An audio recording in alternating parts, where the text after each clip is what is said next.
Assalamualaikum warahmatullahi wabarakatuh. Baik, di sini saya akan menjelaskan materi mengenai upaya hukum putusan perdata. Di sini, upaya hukum itu merupakan suatu upaya yang diberikan oleh undang-undang kepada seseorang atau badan hukum untuk hal tertentu yang berguna untuk melawan putusan hakim sebagai tempat para pihak yang tidak puas dengan putusan hakim yang dianggap tidak sesuai dengan keinginan mereka tidak memenuhi rasa keadilan. Nah, karena hakim juga seorang manusia yang dapat melakukan kesalahan atau kekhilafan sehingga salah dalam memutuskan atau memihak dari salah satu pihak. Maka dari ini peran dari upaya hukum itu, para pihak yang tidak puas itu bisa untuk melawan putusan hakim tersebut. Macam-macam dari upaya hukum itu dibedakan antara upaya hukum terhadap upaya hukum biasa dan upaya hukum luar biasa. Upaya hukum biasa itu merupakan upaya hukum yang digunakan untuk putusan yang belum berkekuatan hukum tetap. Nah, upaya ini mencakup beberapa hal. Yang pertama ada verzet atau perlawanan. Verzet atau perlawanan itu merupakan suatu upaya hukum terhadap putusan di luar hadirnya tergugat. Dasar hukum dari verzet tersebut dilihat dari pasal 129 HIR, dan verzet juga dapat dilakukan dalam tempo waktu selama 14 hari, termasuk hari libur. Dan setelah putusan verzet diberitahukan atau disampaikan kepada tergugat karena pihak tergugat itu tidak hadir. Dan alasan kedua itu keluarnya putusan verstek. Jangka waktu untuk mengajukan perlawanan itu tidak boleh lewat dari 14 hari, dan jika ada eksekusi tidak boleh lebih dari 8 hari. Verzet itu dimasukkan dan diajukan kepada Ketua Pengadilan Negeri di wilayah hukum di mana pihak dari penggugat itu mengajukan gugatannya. Dan yang kemudian itu ada banding. Banding itu merupakan upaya hukum yang dilakukan apabila salah satu pihak tidak puas terhadap putusan pengadilan negeri. Dasar hukum dari banding itu bisa kita lihat dari Undang-Undang Nomor 4 Tahun 2004 tentang perubahan atas Undang-Undang Pokok Kekuasaan dan Undang-Undang Nomor 20 Tahun 1947 mengenai peradilan ulangan. Permohonan banding juga harus diajukan kepada Panitera Pengadilan Negeri yang menjatuhkan putusan pada pasal 7 Undang-Undang Nomor 20 Tahun 1947. Dan urutan banding menurut pasal 21 Undang-Undang Nomor 4 Tahun 2004 dan pasal 9 Undang-Undang Nomor 20 Tahun 1947 mencabut ketentuan pasal dari nomor 128 sampai 194 HIR yang berisikan yang pertama ada pernyataan ingin banding, kedua panitera membuat akta banding dicatat dalam register induk perkara. Pernyataan banding harus sudah diterima oleh terbanding paling lama itu selama 14 hari sesudah pernyataan banding tersebut itu dibuat.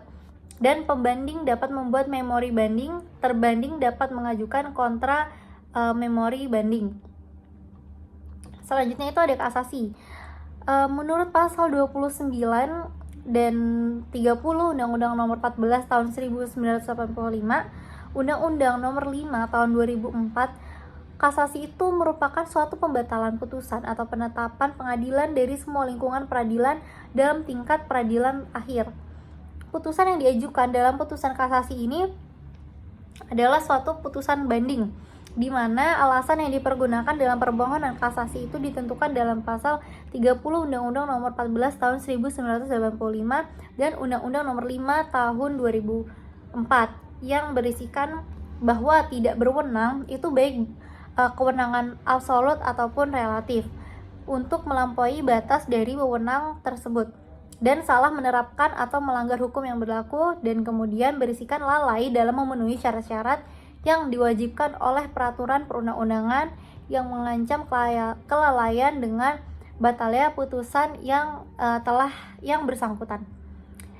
Pada dasarnya menangguhkan eksekusi itu sama dengan pengecualian, yaitu apabila putusan tersebut telah dijatuhkan dengan ketentuan dan dapat dilaksanakan terlebih dahulu. dalam pasal 180 ayat 1 HIR. Jadi meskipun dilakukan upaya hukum, tetapi harus tetap saja eksekusi berjalan secara lanjut.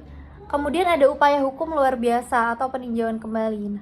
Nah, apabila terdapat hal-hal atau keadaan yang ditentukan dengan undang-undang terhadap putusan pengadilan yang telah berkekuatan hukum, tetap dapat dimintakan peninjauan kembali kepada Mahkamah Agung dalam kasus perkara perdata dan pidana oleh pihak-pihak yang berkepentingan tersebut.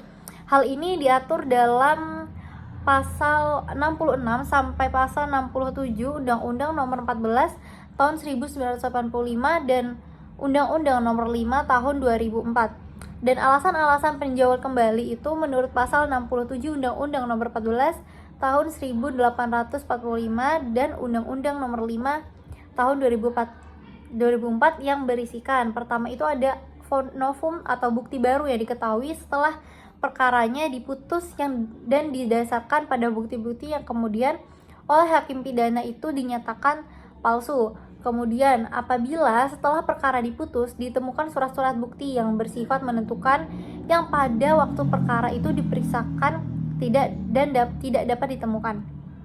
Kemudian, apabila telah dikabulkan suatu hal yang tidak dituntut atau lebih daripada yang dituntut.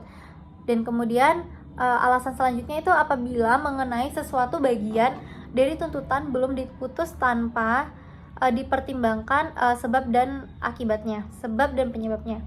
Dan alasan terakhir itu apabila dalam suatu putusan terdapat suatu kesalahan atau kekhilafan dari hakim atau kekeliruan yang sifatnya itu nyata.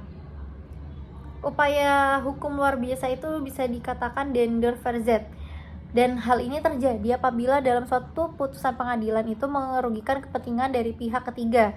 Maka pihak ketiga tersebut dapat mengajukan perlawanan terhadap putusan tersebut. Dasar hukum dari ini diatur dalam pasal 195 HIR, dikatakan sebagai upaya hukum luar biasa itu karena pada dasarnya suatu putusan itu hanya mengikat pihak yang berperkara saja, yaitu antara pihak tergugat dan pihak penggugat, dan tidak mengikat pihak ketiga. Namun, dalam hal ini hasil putusan akan mengikat orang lain atau pihak ketiga tersebut, maka dari itu dikatakan luar biasa. Dander verzet juga diajukan ke pengadilan negeri yang memutus perkara tersebut pada tingkat yang pertama.